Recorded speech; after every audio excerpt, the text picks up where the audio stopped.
Imaginez que vous puissiez observer vos pensées comme des nuages passant dans le ciel, sans qu'elles ne vous affectent. Imaginez pouvoir regarder vos émotions les plus intenses et simplement sourire. C'est possible, et ce n'est pas un secret réservé aux moines zen qui méditent des heures chaque jour. C'est un art accessible à tous, l'art du détachement. Vous êtes-vous déjà senti prisonnier de vos propres pensées, comme si votre esprit était devenu votre geôlier plutôt que votre allié? Aujourd'hui, je vais vous révéler comment la philosophie zen propose une voie de libération, une méthode ancestrale qui a traversé les siècles et qui est plus pertinente que jamais dans notre monde hyper connecté. Dans les prochaines minutes, vous découvrirez comment transformer votre relation avec vos pensées et reconquérir votre liberté intérieure. Cette sagesse millénaire, que j'ai moi-même pratiquée et enseignée pendant des années, pourrait bien être la clé qui vous manque pour trouver la paix mentale que vous recherchez depuis si longtemps. Le détachement est peut-être le concept le plus mal compris des philosophies orientales. Beaucoup pensent qu'il s'agit d'indifférence, de froideur ou même d'apathie. Rien n'est plus éloigné de la vérité. Le détachement zen ou mushin en japonais signifie littéralement non-esprit ou esprit vide. Mais ne vous méprenez pas, il ne s'agit pas de vider votre tête de toute pensée, une tâche pratiquement impossible, mais plutôt de créer un espace entre vous et vos pensées. Laissez-moi vous raconter une histoire zen classique qui illustre parfaitement ce concept. Un jour, un maître zen buvait du thé avec son disciple. Soudain, le maître demanda « Qui boit ce thé ?» Le disciple, confus, répondit « C'est moi, bien sûr. » Le maître sourit et dit « Alors il y a deux personnes buvant ce thé, celui qui boit et celui qui observe qu'il boit. » Cette simple question révèle l'essence même du détachement, la capacité d'être à la fois l'acteur et l'observateur de sa propre vie. Dans notre monde moderne, nous sommes constamment bombardés de stimuli extérieurs. Notifications, emails, actualités alarmantes, réseaux sociaux, notre esprit est sollicité en permanence.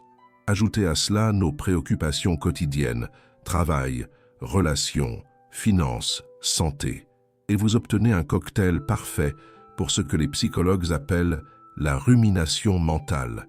Ces pensées toxiques qui tournent en boucle et auxquelles nous nous identifions tellement qu'elles finissent par définir qui nous sommes. Je suis anxieux, je suis en colère, je suis triste. Remarquez comment nous ne disons pas « j'éprouve de l'anxiété, mais bien je suis anxieux », comme si cette émotion définissait l'entièreté de notre être. Cette fusion entre notre identité et nos pensées est précisément ce que la philosophie zen cherche à dissoudre, car tant que nous restons identifiés à nos pensées, nous sommes à leur merci, ballottés comme un bateau sans gouvernail sur une mer agitée. Le zen est apparu en Chine au XVIe siècle sous le nom de Chan, fusion du bouddhisme indien et du taoïsme chinois, avant de se propager au Japon, où il a pris le nom que nous connaissons aujourd'hui. À son cœur se trouve l'idée que notre souffrance provient non pas des événements eux-mêmes, mais de notre attachement à ces événements et aux pensées qu'ils génèrent. Une métaphore souvent utilisée par les maîtres zen est celle de l'eau. Lorsque l'eau est agitée, elle devient trouble et on ne peut voir à travers elle. De même, lorsque notre esprit est agité par des pensées incessantes, notre vision de la réalité devient obscurcie. Le détachement est comparable au processus qui permet à l'eau de se calmer naturellement. Nous n'arrêtons pas l'eau de couler, nous lui permettons simplement de retrouver sa clarté naturelle. Ce que beaucoup ignorent, c'est que les neurosciences modernes confirment aujourd'hui ce que les maîtres zen enseignent depuis des siècles. Des études d'imagerie cérébrale montrent que la pratique régulière de la méditation et du détachement modifie littéralement la structure de notre cerveau. Le cortex préfrontal, siège de notre conscience et de notre capacité à observer nos propres pensées, s'épaissit. Pendant ce temps, l'amygdale, centre de notre réponse émotionnelle, combat ou fuite, diminue en taille et en activité. En d'autres termes, nous devenons physiologiquement plus aptes à observer nos pensées sans réagir impulsivement à leur contenu. Une autre découverte fascinante est celle du réseau du mode par défaut, un ensemble de régions cérébrales qui s'activent lorsque nous ne sommes pas engagés dans une tâche spécifique. C'est dans ce réseau que naissent la plupart de nos ruminations et de nos pensées négatives. Les pratiquants expérimentés du détachement zen montrent une activité réduite dans ce réseau, ce qui explique leur capacité à rester présents plutôt qu'emportés par le flot incessant des pensées. Le détachement zen repose sur plusieurs principes fondamentaux qui, une fois compris, nous permettent de transformer radicalement notre relation avec nos pensées. Le premier principe est celui de l'impermanence, ou anicca en pali. Tout change constamment, y compris nos pensées. Elles apparaissent, demeurent un instant, puis disparaissent. Reconnaître cette nature éphémère nous aide à ne pas nous y accrocher. Le deuxième principe est celui du non-soi ou anatta, où, contrairement à la croyance occidentale en un moi stable et permanent, le zen nous enseigne que ce que nous appelons moi est en réalité un processus fluide et changeant, un flux constant de pensées, sensations et perceptions. Nos pensées ne sont pas nos pensées. Elles émergent simplement dans la conscience comme les nuages dans le ciel. Le troisième principe est celui de la non-dualité. Dans la perspective zen, il n'y a pas de séparation fondamentale entre l'observateur et l'observé, entre le sujet et l'objet. Cette compréhension profonde dissout naturellement l'attachement, car il n'y a plus personne pour s'attacher à quoi que ce soit. Ces concepts peuvent sembler abstraits, mais ils ont des implications très concrètes dans notre quotidien. Prenons un exemple. Vous recevez une critique au travail. Sans la pratique du détachement, vous pourriez vous identifier totalement à cette expérience. Je suis un échec. Mon collègue me déteste. Je ne suis pas à la hauteur. Ces pensées deviennent votre réalité, engendrant anxiété, colère ou dépression. Avec la pratique du détachement, vous pouvez observer ces mêmes pensées avec curiosité et bienveillance. Tiens, voilà que mon esprit produit des pensées d'inadéquation. C'est intéressant. Vous reconnaissez ces pensées non comme des vérités absolues, mais comme des phénomènes mentaux temporaires, des nuages passagers dans le vaste ciel de votre conscience. Le paradoxe du détachement zen est qu'il ne nous rend pas moins engagés dans la vie, mais plus pleinement présents. Libérés du poids de nos ruminations sur le passé et nos anxiétés concernant le futur, nous pouvons enfin habiter pleinement l'instant présent. Comme l'a si bien dit le maître zen Thich Nhat Hanh, la vie n'est disponible que dans le moment présent. Si vous pouvez respirer tranquillement, vous êtes déjà heureux. Mais comment mettre en pratique cet art du détachement au quotidien? Comment transformer cette philosophie millénaire en une méthode concrète pour libérer notre esprit des pensées toxiques? C'est ce que nous allons explorer maintenant. La première étape du détachement est la conscience. Nous ne pouvons nous détacher de ce dont nous ne sommes pas conscients. Cette conscience s'affine par la pratique de la méditation, en particulier la méditation de pleine conscience, ou zazen, dans la tradition zen. Commencez simplement par vous asseoir confortablement et portez votre attention sur votre respiration pendant quelques minutes chaque jour. Lorsque des pensées surgissent, et elles surgiront inévitablement, ne les combattez pas. Observez-les avec curiosité, comme vous observeriez des nuages dans le ciel, puis ramenez doucement votre attention à votre respiration. Cette pratique apparemment simple est en réalité profondément transformatrice. Vous développez progressivement ce que les bouddhistes appellent la métaconscience, la capacité d'être conscient de votre propre conscience. Vous devenez l'observateur de vos pensées plutôt que de vous identifier à elles. La seconde étape est l'étiquetage. Lorsqu'une pensée surgit, particulièrement une pensée toxique ou récurrente, apprenez à lui donner un nom. Planification, inquiétude, souvenir, jugement. Cette simple action crée instantanément une distance salutaire entre vous et la pensée. Ce n'est plus « je suis inquiet », mais une pensée d'inquiétude est présente. Un moine zen m'a un jour partagé cette analogie. Imaginez que vos pensées sont comme des trains qui passent à la gare de votre esprit.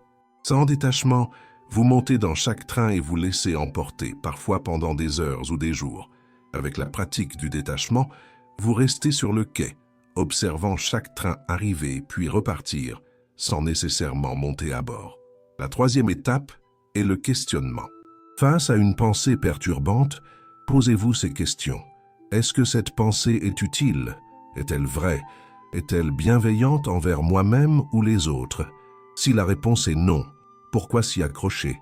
Cette pratique est similaire à ce que les stoïciens appelaient la distinction entre ce qui dépend de nous et ce qui ne dépend pas de nous. Une preuve supplémentaire que la sagesse transcende les cultures et les époques. Prenons un exemple concret. Votre patron vous envoie un email laconique demandant à vous voir dans son bureau. Immédiatement, votre esprit génère des scénarios catastrophiques. Je vais être licencié. J'ai fait une erreur grave. Ma carrière est finie. Sans détachement, vous passeriez peut-être des heures, voire des jours, à ruminer ces pensées, les laissant empoisonner votre paix intérieure. Avec la pratique du détachement, vous pouvez remarquer ces pensées. Ah, voilà mon esprit qui anticipe des catastrophes. Les étiqueter. Anxiété, prédictions négatives, puis les questionner. Est-ce que ces scénarios sont certains? Ai-je des preuves concrètes? Ce processus vous permet de répondre à la situation avec clarté et présence, plutôt qu'avec peur et confusion. Une autre pratique puissante est celle de la compassion envers soi-même. Souvent, nos pensées les plus toxiques sont empreintes d'autocritique sévère. Le détachement zen ne consiste pas à supprimer ces pensées, mais à les observer avec une bienveillance non jugeante. Comme l'a dit le maître zen Shunryu Suzuki, la pratique zen consiste à avoir une attitude d'acceptation envers tout ce qui surgit. Imaginez que vous observiez vos pensées comme vous observeriez un enfant qui apprend à marcher. Vous ne vous mettez pas en colère contre lui lorsqu'il tombe. Vous l'encouragez avec patience et tendresse. Cette même attitude de bienveillance peut être appliquée à nos propres processus mentaux. La beauté du détachement zen réside dans sa simplicité. Pas besoin de techniques complexes ou d'années passées dans un monastère. Il s'agit simplement de cultiver une nouvelle relation avec nos pensées, moment après moment, jour après jour. Comme le dit un proverbe zen, « Avant l'illumination, coupez du bois et portez de l'eau. Après l'illumination, coupez du bois et portez de l'eau. » La transformation n'est pas dans ce que nous faisons, mais dans la façon dont nous le faisons. Les bienfaits du détachement se manifestent à différents niveaux. À court terme, vous remarquerez une diminution immédiate du stress et de l'anxiété. Les pensées toxiques perdent progressivement leur emprise sur vous. C'est comme si vous aviez trouvé le bouton mute de votre critique intérieure. Une de mes élèves, Catherine, souffrait d'anxiété sociale depuis l'adolescence. Chaque interaction était analysée et réanalysée. J'ai dit quelque chose de stupide. Ils doivent me trouver ennuyeuse. Je ne suis pas assez intéressante. Après seulement quelques semaines de pratique du détachement, elle m'a confié « Pour la première fois, je peux voir ces pensées comme des pensées, pas comme la vérité. C'est comme si j'avais été libérée d'une prison que j'avais moi-même construite. À moyen terme, vous développerez une résilience émotionnelle remarquable. Les événements difficiles continueront de se produire, c'est la nature même de la vie, mais votre réaction à ces événements changera radicalement. Au lieu d'être emporté par la première vague émotionnelle, vous pourrez rester centré dans la tempête, répondant avec sagesse, plutôt qu'en réagissant par automatisme. Michel, un cadre soumis à une pression professionnelle intense, m'a partagé cette métaphore après plusieurs mois de pratique. Avant, j'étais comme une feuille emportée par le vent, à la merci de chaque crise, chaque deadline, chaque conflit. Maintenant, je me sens comme un arbre aux racines profondes. Je peux plier avec le vent sans me briser. À long terme, le détachement transforme profondément notre relation à nous-mêmes et au monde. Nous développons ce que le bouddhisme appelle l'esprit du débutant. Cette capacité à voir chaque moment comme neuf, libéré du voile des préjugés et des attentes. Notre perception devient plus claire, nos décisions plus alignées avec nos valeurs profondes, nos relations plus authentiques. Un phénomène surprenant que j'ai observé chez de nombreux pratiquants avancés du détachement est une créativité décuplée. En libérant l'esprit des schémas de pensée habituels et des ruminations improductives, nous ouvrons un espace pour l'intuition et l'inspiration. Les plus grandes découvertes scientifiques et artistiques sont souvent survenues dans ces moments de clarté mentale, lorsque l'esprit analytique se tait et laisse place à une intelligence plus profonde. Mais peut-être le bénéfice le plus précieux du détachement Est-il la liberté intérieure qu'il nous offre? Dans un monde qui cherche constamment à capturer notre attention et à nous vendre des solutions extérieures à nos problèmes intérieurs, le détachement nous rappelle que la véritable liberté n'est pas dans ce que nous possédons ou accomplissons, mais dans notre capacité à choisir notre réponse à chaque situation. Comme l'a magnifiquement exprimé Viktor Frankl, survivant des camps de concentration et fondateur de la logothérapie, entre le stimulus et la réponse, il y a un espace. Dans cet espace se trouve notre pouvoir de choisir notre réponse. Dans notre réponse réside notre croissance et notre liberté. Le détachement zen, c'est précisément l'art d'élargir cet espace. Je vous invite à vous arrêter un instant et à réfléchir. Combien de vos souffrances actuelles proviennent non pas des circonstances extérieures elles-mêmes, mais de vos pensées concernant ces circonstances? Combien de fois vous êtes-vous senti prisonnier de votre propre esprit, piégé dans des ruminations qui vous épuisent sans rien résoudre? Et si la clé pour sortir de cette prison était déjà en votre possession? Le détachement n'est pas une fuite de la réalité, mais une manière plus sage d'y faire face. Il ne supprime pas nos émotions, mais nous empêche d'être submergés par elles. Il ne nous rend pas indifférents au monde, mais nous permet d'y répondre avec plus de clarté, de compassion et d'équilibre. Imaginez un instant comment serait votre vie si vous pouviez observer vos pensées les plus douloureuses avec la même sérénité qu'un maître zen. Si vous pouviez transformer votre relation avec votre propre esprit, passant de l'identification totale au détachement bienveillant. Cette transformation n'est pas un idéal lointain. Elle est accessible ici et maintenant, à travers une pratique simple mais profonde. L'enseignement le plus révolutionnaire du zen est peut-être celui-ci. Vous n'êtes pas vos pensées. Vous êtes la conscience qui observe ces pensées. Et cette conscience vaste, paisible, intemporelle est votre véritable nature. Souvenez-vous de ce que nous avons exploré aujourd'hui. Le détachement zen n'est pas une technique compliquée, mais un art de vivre qui se cultive jour après jour. C'est la capacité de créer un espace entre vous et vos pensées, de les observer avec curiosité et bienveillance, plutôt que de vous y identifier. C'est la liberté de choisir à quelle pensée vous accordez votre attention et votre énergie. Je vous ai promis au début de cette vidéo de vous révéler comment transformer votre relation avec vos pensées et reconquérir votre liberté intérieure. J'espère avoir tenu cette promesse, non pas en vous donnant une solution miracle, mais en vous rappelant une vérité simple et profonde que vous connaissiez peut-être déjà. Vous êtes infiniment plus vaste que vos pensées. Je vous invite maintenant à mettre en pratique ces enseignements dans votre quotidien. Commencez modestement, quelques minutes de méditation chaque jour, une attention douce portée à vos pensées, un questionnement bienveillant de vos ruminations. Comme le dit un proverbe zen, le chemin de 1000 lieues commence par un pas. Si cette exploration du détachement zen vous a touché, je vous invite à partager votre expérience dans les commentaires ci-dessous. Quelles sont les pensées toxiques dont vous aimeriez vous libérer? Quelles pratiques avez-vous déjà expérimentées? Votre témoignage pourrait inspirer d'autres personnes sur leur propre chemin. N'oubliez pas de vous abonner à la chaîne Tao Vital pour d'autres explorations des sagesses orientales et leur application dans notre vie moderne. Et si cette vidéo vous a été utile, un simple like m'aide à la partager avec davantage de personnes qui pourraient en bénéficier. Merci d'avoir partagé ce moment de contemplation.